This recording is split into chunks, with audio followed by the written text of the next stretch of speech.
हमारे बच्चों को हमने जब से बॉलीवुड के गानों पे नचाना शुरू करा, और आज अगर उनसे जाकर पूछ लिया जाए राम की वंशज कौन है, बच्चे याद नहीं रखेंगे। प्रॉब्लम उदयनिधि की नहीं है, प्रॉब्लम है उदयनिधि के पूर्वजों की, जिसने उसे भारतीय संस्कृति सिखाई ही नहीं। उसने भारतीय संस्कृति की आलोचना करना सिखाया। उन्होंने अपने घर के अंदर देवी देवताओं का अपमान करना सिखाया। जो सनातन धर्म को जानेगा नहीं वो क्या करेगा, उसकी आलोचना करेगा। वो जो जैसा होता है ना, जिसमें जितनी बुद्धि होती है वो उतनी बातें करता है, ठीक है ना। उनको लगता है, उनकी सोच उतनी है, बस उनको लगता है। ऐसे तो बोलने वाले कुछ भी बोल सकते हैं ना, जिसमें जितना बुद्धि का स्तर होगा तो ऐसी बात करेगा ना वो।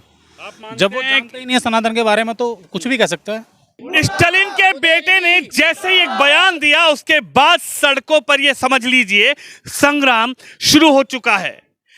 बेटे का कहना यह है माननीय मुख्यमंत्री जी के कि सनातन धर्म तो कहीं ना कहीं कोरोना से भी ज्यादा खतरनाक है, इसको कम नहीं करना, इसको पूरी तरीके से नष्ट करना है। कुछ लोग हैं आप सड़कों पर उतर चुके हैं, सीधा इनसे बातचीत करूंगा।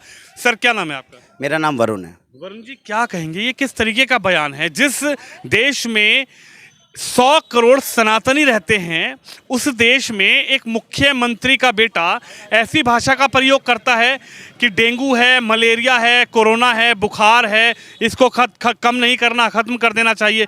कैसे समझते हैं? जब तक हिंदू संगठित होके इसका पूरे आत्मबल और संगठन के साथ में जब तक इसका विरोध नहीं करेगा, इस प्रकार की टिप्पणियां देश में पहले भी आती रही और अब भी आती रहेंगी। ये कोरोना जिसको बता रहे हैं, ये कोरोना के वायरस इस वक्त देश के हर कोने के अंदर पहुंच चुके हैं। आज ही आपने देखा होगा एक नेत्री है, वो वेस्ट बंगाल में आलोचना नहीं कर पा रही, कह रही है हम केवल निवेदन करते हैं कि इस प्रकार की टिप्पणी ना करें। और अगर किसी धर्म के बारे में, दूसरे धर्म के बारे में इतनी सी टिप्पणी हो जाती तो आज आधा देश जल चुका होता। ये हिंदुओं की कमजोरी है जिसका फायदा उदयनिधि ने उठाया है, और अगर इसके खिलाफ कड़ी कार्रवाई नहीं करी, हिंदू आज संगठित होकर इनके खिलाफ अगर नीचे नहीं उतरे सड़कों पे, हम नहीं कहते कि हिंसा करिए, हिंसा जो कर रहे हैं ठीक है। आज एक बयान भी आया, उन्होंने कहा कि गलत होना तो यही चाहिए इन गद्दारों के खिलाफ, लेकिन यही हिंदू धर्म की संस्कृति है जिस सभ्यता के ऊपर इन्होंने प्रश्न उठाया कि नहीं तो आज जो बयान इन्होंने दिया है उसके कारण इनके घरों के बाहर उदयनिधि का सिर उतरता और उसके बाद यहाँ था। इसको भगवान का शुक्रिया अदा करना चाहिए, मंदिर में जाकर माथा टेकना चाहिए कि आज इसका सिर अगर धड़ के साथ लगा हुआ है, वो सिर्फ उस सनातन धर्म की संस्कृति की वजह से जिसने हमें हिंसा नहीं सिखाई। लेकिन सवाल तो ये भी है ना, सवाल ये भी है कि आखिर ये कौन सी मानसिकता है? जब चुनाव आना होता है तभी इस तरीके के बयान, क्या एक तबके को खुश करने के लिए इस तरीके के बयान दिए जाते हैं? चुनाव से बिल्कुल भी संबंधित नहीं है। एक बहुत छोटा सा उदाहरण देता हूँ। हमारे बच्चों को हमने जब से बॉलीवुड के गानों पे नचाना शुरू करा, और आज अगर उनसे जाकर पूछ लिया जाए राम की वंशज कौन है, बच्चे याद नहीं रखेंगे। प्रॉब्लम उदयनिधि की नहीं है, प्रॉब्लम है उदयनिधि के पूर्वजों की, जिसने उसे भारतीय संस्कृति सिखाई ही नहीं। उसने भारतीय संस्कृति की आलोचना करना सिखाया। उन्होंने अपने घर के अंदर देवी देवताओं का अपमान करना सिखाया। जो सनातन धर्म को जानेगा नहीं वो क्या करेगा, उसकी आलोचना करेगा। तो इसी प्रकार के वायरस हमारे देश के अंदर अलग अलग जगह पे है। इनको किसी भी तरह से इलेक्शन से लेना देना नहीं। इलेक्शन तो आएगा हिंदुत्व, इलेक्शन में तो आएगा ही सनातन धर्म, वो ये जानते हैं। इस प्रकार की टिप्पणी वो जाता है, बौखला जाता है कोई व्यक्ति, तो उसके बाद में अंतःकरण से निकलती है। इसीलिए ये देश के असली कोरोना और डेंगू वायरस है। लेकिन उनका तो कहना है कि सनातन आएगा जब सनातन बचेगा, सनातन को नष्ट कर देंगे। कोरोना, डेंगू, तमाम तरीके की बीमारियां बता रहे हैं। जैसे तमिलनाडु के अंदर, अभी तो वो वहां से बोले हैं, अभी तो वो यूपी में एंटर नहीं करे। हमने कल भी आपको विज्ञप्ति दी, आज ये तीसरी श्रृंखला है।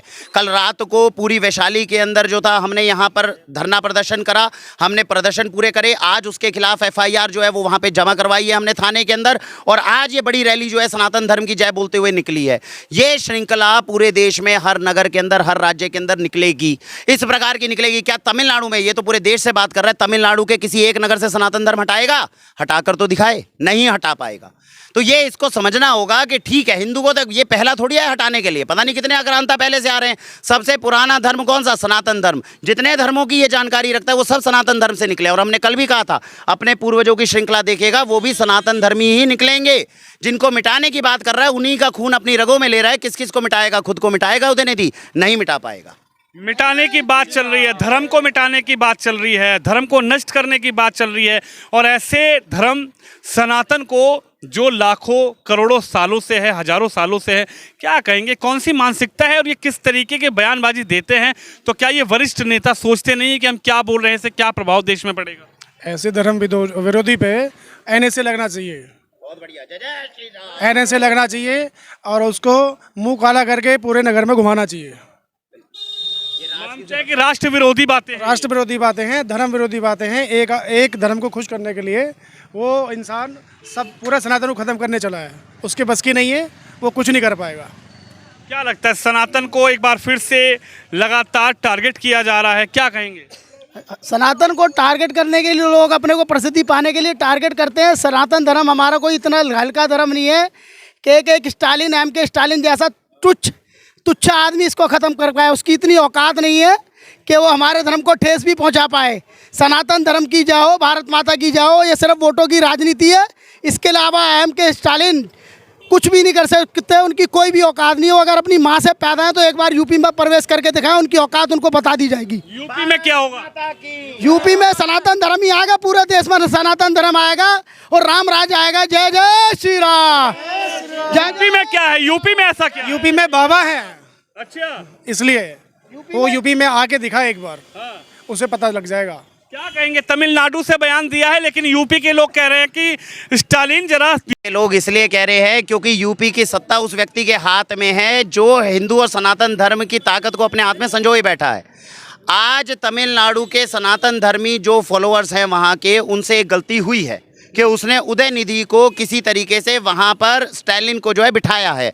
ये तमिलनाडु के सनातन धर्मियों को और हिंदू धर्मियों को दोबारा से विचार करना है कि क्या ये व्यक्ति अपनी गद्दी पे दोबारा रह सकता है। आज अरेस्ट होने पे और गला उतरने में किस बात की कमी है? सिर्फ इसलिए कि जिस महल के अंदर वो बैठा है वहाँ पर अंदर एंट्री नहीं मिल पा रही है, और जिस दिन अपनी गद्दी से उतरेगा उस दिन सड़क पर घसीट कर उसको मारा जाएगा। ये हिंदू धर्म और सनातन धर्म की ताकत है और इस बात के लिए समझना चाहिए। एक सवाल ये भी है, 28 पार्टियां एक साथ हो चुकी हैं और ये जिनके बेटे हैं वो भी उस गठबंधन में शामिल हैं, लेकिन वो गठबंधन जो कह रहा है, वो गठबंधन तो कह रहा है देश बचाने के लिए, राष्ट्र बचाने के लिए, सब कुछ बचाने के लिए हम गठबंधन किए हैं। क्या कहेंगे? कथनी और करनी में अंतर कोई पहली बार तो हमारा देश देख नहीं रहा है। जितने भी असुरों की बात करेंगे, जब वरदान मिलते थे तो क्या कहते थे कि इसके बाद में मिल जाएगा तो देश का भला करेंगे, समाज का भला करेंगे। करते क्या थे?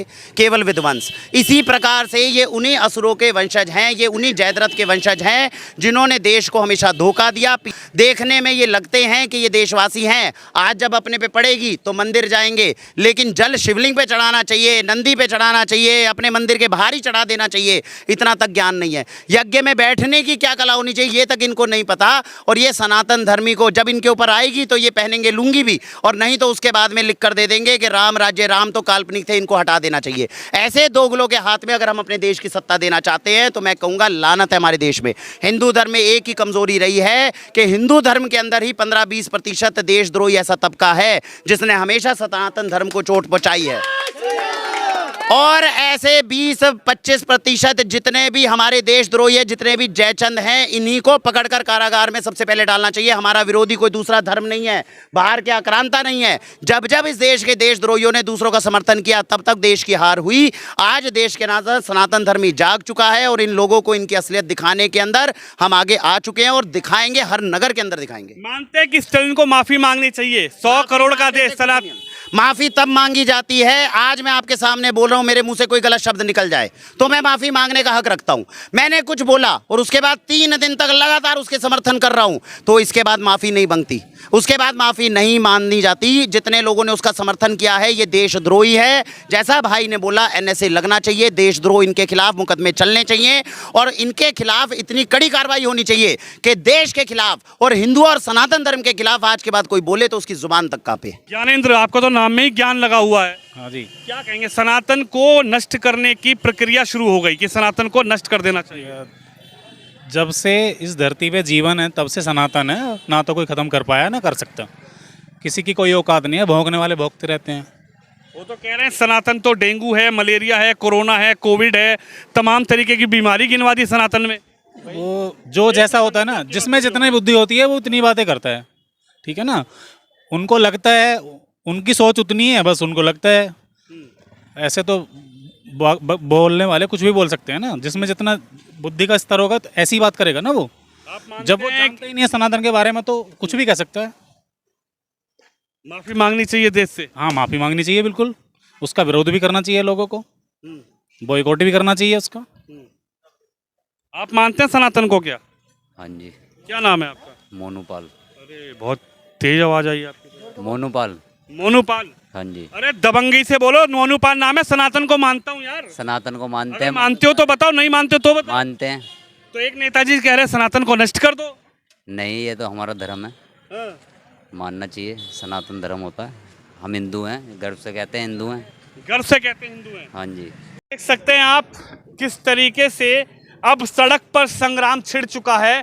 सनातन को जैसे ही नष्ट करने के सवाल पर आखिर किस तरीके से जनता जवाब दे रही है स्टालिन यानी उदयनिधि स्टालिन को कि आपने जो बयान दिया है, आप अपने बयान पर जिस तरीके से कायम हैं उस पर भी जनता नाराज़ है।